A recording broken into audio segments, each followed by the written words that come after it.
प्यारे विद्यार्थियों नमस्कार। स्वागत आपका रीट लेवल सेकंड मैथ्स की क्लास में।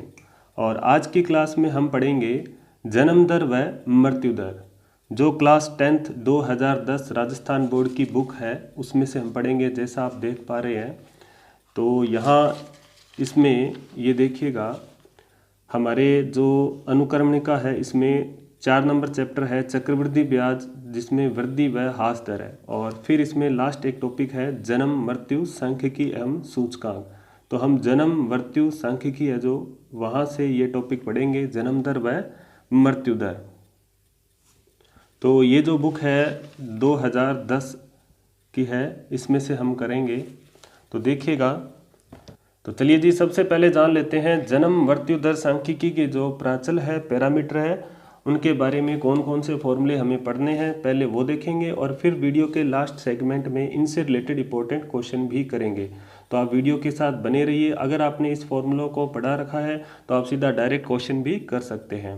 तो देखिएगा, अशोधित जन्म दर क्या होती है, जिसे इंग्लिश में CBR शॉर्ट फॉर्म में कहेंगे, कार्ड बर्थ रेट। इसका मीन क्या है, अर्थ क्या है?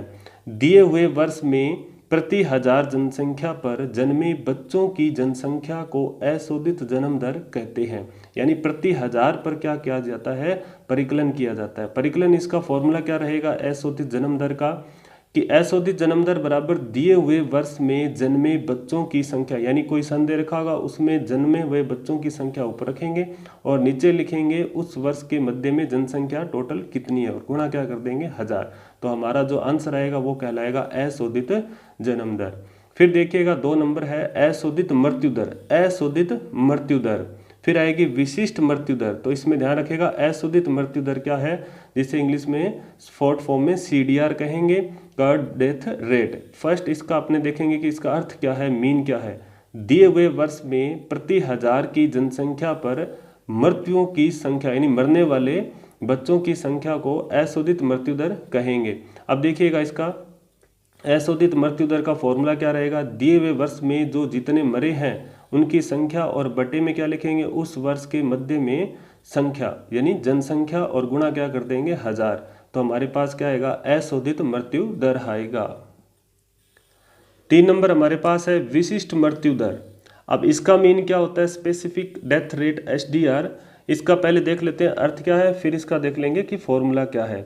दिए हुए वर्ष में एक विशिष्ट वर्ग की प्रति हजार की जनसंख्या पर, प्रति हजार की जनसंख्या पर हुई मृत्युओं की संख्या को विशिष्ट मृत्यु दर कहते हैं। अब इसका सूत्र क्या रहेगा, आयु विशिष्ट मृत्यु दर का, दिए हुए वर्ष में विशेष आयु वर्ग में हुई मृत्युओं की संख्या बटे में क्या लिखेंगे, दिए हुए वर्ष के मध्य में आयु वर्ग की जनसंख्या, और गुणा क्या कर देंगे, 1000। तो वो क्या कहलाएगा, विशिष्ट मृत्यु दर कहलाएगा। अब देखिएगा 4 नंबर हमारे पास क्या है, शिशु मृत्यु दर। शिशु मृत्यु दर यानी इसका मीन क्या है, सबसे पहले ये देख लेते हैं कि दिए हुए वर्ष में पैदा हुए प्रति हजार शिशुओं पर, पैदा हुए प्रति हजार शिशुओं पर उसी वर्ष 1 वर्ष से कम आयु के, ध्यान रखना 1 वर्ष से कम आयु के मरने वाले शिशुओं की संख्या को शिशु मृत्यु दर कहते हैं। अब इसका फॉर्मूला क्या रहेगा शिशु मृत्यु दर का, कि इसके फॉर्मूला ये रहेगा कि दिए हुए वर्ष में 1 साल से कम आयु के जो जितने शिशु मरे हैं उनकी संख्या ऊपर लिखेंगे और बटे में क्या लिखेंगे, उस साल में पैदा होने वाले जीवित शिशुओं की संख्या कितनी, यानी बच्चों की संख्या कितनी, और गुणा क्या कर देंगे, 1000। तो ये हमारे पास क्या कहलाएगा, शिशु मृत्यु दर कहलाएगा। आगे देखिएगा मानक मृत्यु दर क्या होती है, स्टैंडर्ड डेथ रेट क्या होता है। या मानकीकृत मृत्यु दर क्या है, इसका फॉर्मूला रहेगा SRDR, ये फॉर्मूला रहेगा, और समेशन SX/DX अपॉन में क्या लिखेंगे, डिवाइड में सिग्मा SX। ये डायरेक्ट फॉर्मूला भी पूछा जा सकता है। अब यहाँ देखिए ये SX और DX क्या है, SX वर्ग X की मानकीकृत संख्या और DX क्या है, वर्ग X की विशिष्ट मृत्यु दर। ये हमारे पास क्वेश्चन में दे रखे होंगे और ये दोनों जो वैल्यू दे रखी होगी वो यहाँ रखेंगे और उनका मल्टीप्लाई और फिर समेशन करेंगे और डिवाइड में क्या करेंगे, सिग्मा SX रखेंगे। तो हमारे पास जो आंसर मिलेगा वो मिलेगा मानकीकृत मृत्यु दर। तो इस चीज़ को हम डायरेक्ट अपने क्वेश्चन में ज़्यादा अच्छी तरह से समझेंगे किस तरह से इसको करना है। आगे हमें सूचकांक हमारे सिलेबस में नहीं है, रीट में, ये हमें पढ़ना नहीं है। चलिए अब करते हैं अपने कुछ इंपॉर्टेंट क्वेश्चन।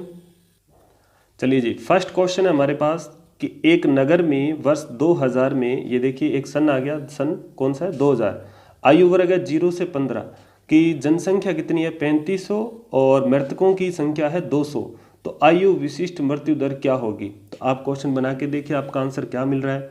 तो यहाँ ऊपर क्या लिखेंगे, मृतकों की संख्या यानी 200 ऊपर लिखेंगे, फॉर्मूला अगर याद है तो ठीक है, नहीं तो आप सीधा डायरेक्ट भी कर सकते हो। टोटल जनसंख्या नीचे रखनी है, बस ये याद रखना, टोटल जनसंख्या कितनी रखनी है नीचे, और गुणा हमेशा क्या करते हैं, जन्म व मृत्यु दर निकालते हैं तो 1000 से गुणा करते हैं। अब देखिएगा जब भाग देंगे नीचे टोटल 3500 का, तो ये 2 जीरो हमारे पास यहाँ कैंसिल हो जाएंगे, और ऊपर हमारे पास आगे टोटल 2000 गुणा करने पर और नीचे मिल गए 35। तो यहाँ देखिए 2000 में जब 35 का भाग देंगे तो ये लगभग देखिएगा कितना आएगा, तो ये आएगा डिवाइड करने पर लगभग 57.1। अब देखिए यहाँ ये निशान लगाना है या फिर 57.1 ये निशान लगाना है, तो ये तो हमारे पास है प्रतिशत का। तो विशिष्ट मृत्यु दर या जन्म मृत्यु दर इस क्वेश्चनों में या इन टाइप के क्वेश्चनों में हमेशा जो निशान लगाया जाता है, ये वाला निशान लगाया जाता है। ये किसका निशान है, प्रति 1000 पर प्रदर्शित करने वालों की संख्या का। तो आप इसमें डिवाइड करके देखिएगा, 2000 में 35 का जब भाग देंगे तो हमारे पास 57.1 लगभग मिलेगा, क्योंकि इसमें हमारे पास यहाँ देखो 5.71 दे रखा है और यहाँ 57.1 दे रखा है, तो ये इसका सही है। आगे है इसका 2 नंबर क्वेश्चन। एक शहर की जनसंख्या किसी वर्ष में 2,50,000 थी तथा उस वर्ष में मृतकों की संख्या 2800 थी, तो शहर की अशोधित मृत्यु दर क्या होगी। तो शहर की अशोधित मृत्यु दर क्या होगी, तो हमें फॉर्मूले की देखिए याद है तो ठीक है, नहीं तो देखिए मृतकों की संख्या ऊपर लिखेंगे 2800 और नीचे क्या लिखेंगे 2,50,000, ये नीचे लिखा और गुणा क्या कर देंगे 1000 से। तो यहाँ देखिए ये 3 जीरो कैंसिल कर लो, ये 3 जीरो कैंसिल हो गए, 1 जीरो ये कैंसिल हो गई। अब तो ऊपर देखिएगा हमारे पास 280 है और नीचे कितना है 25। अब हमें 280 में 25 का क्या करना है, भाग देना है। तो 280 में जब 25 का भाग देंगे तो देखिए आंसर क्या मिल रहा है, 8, 9.2, 11.2, 112 या 1.12। तो 25 एकम 25 पहले 1 पे चला जाएगा, 8 में से 5 गए 3 और ये 25 एकम 25 और 5 रह गए और फिर ये 0, 25 दुआ 50। तो 11.2 इसका क्या है आंसर है, इसका खैर जो है वो सही है। आगे देखते हैं प्रश्न नंबर 3। प्रश्न नंबर 3 माध्यमिक शिक्षा बोर्ड मॉडल पेपर 2006-07 का है। 3 नंबर देखिएगा, यदि किसी वस्तु का मूल्य वर्ष 2000 में 200 रुपये तथा वर्ष 2005 में 300 रुपये हो जाता है, तो 2000 को आधार वर्ष मानते हुए वर्ष 2005 का मूल्य सूचकांक क्या होगा। तो हमारे सिलेबस में मूल्य सूचकांक सिलेबस में नहीं है, फिर भी अगर इसका आंसर निकालना हो तो अपने क्या कर सकते हैं, निकाल सकते हैं। कैसे, 2000 को आधार मानते हुए वर्ष 2005 का मूल्य सूचकांक निकालना है। तो आधार वर्ष जिसका मानना है वो नीचे लेंगे, यहाँ उसकी संख्या क्या करेंगे नीचे रखेंगे। 2000 में कितनी संख्या है 200 रुपये, जिसका आधार वर्ष मानते हुए अगर सूचकांक निकालना हो तो उसको नीचे लिखेंगे, और बाकी 2005 का जिसका मूल्य सूचकांक निकालना है उसका मान ऊपर रखेंगे, कितना है 300, और गुणा क्या कर देंगे 100 से। तो ये 2 जीरो से ये 2 जीरो कट गए अपने पास, और 300 में जब 2 का भाग देंगे तो कितना आएगा 150। तो इसका 150 सही है। आगे देखिएगा क्वेश्चन नंबर 4। तो 4 नंबर में भी क्या है, सूचकांक निकालना और वर्ष 2000 को आधार वर्ष मानते हुए। तो इसको भी आप कर सकते हो, इनका टोटल कर लेना, इनका टोटल कर लेना, और ये ऊपर रखेंगे ये नीचे, और गुणा क्या कर देंगे 100। तो इसका भी आंसर निकाल सकते हैं। आप देखिएगा इसका आंसर क्या आ रहा है। आगे क्वेश्चन नंबर 5। एक गांव की जनसंख्या किसी वर्ष 1025 थी तथा मृतकों की संख्या उस वर्ष 41 थी, तो अशोधित मृत्यु दर क्या होगी। तो अशोधित मृत्यु दर निकालनी है, तो मृतकों की संख्या तो ऊपर लिखेंगे 41 और भाग में क्या लिखेंगे 1025 और गुणा क्या कर देंगे 1000।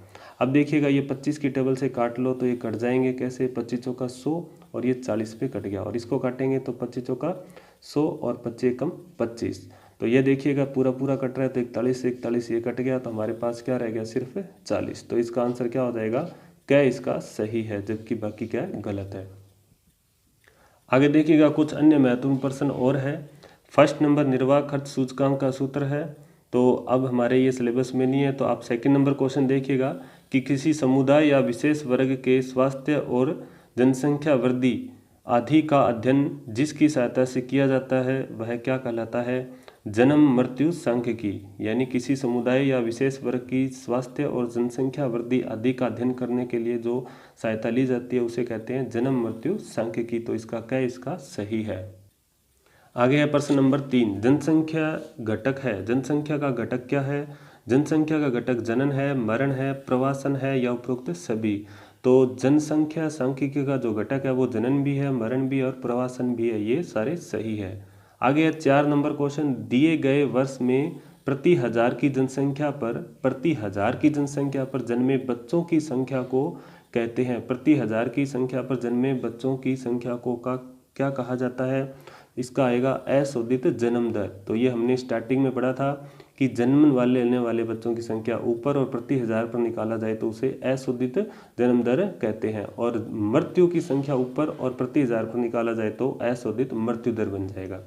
आगे देखिएगा 5 नंबर, दिए गए वर्ष के में प्रति हजार जनसंख्या पर मृतकों की संख्या को क्या कहा जाता है? मृतकों की संख्या को क्या कहा जाता है? CBR, STDR या CDR या SBR।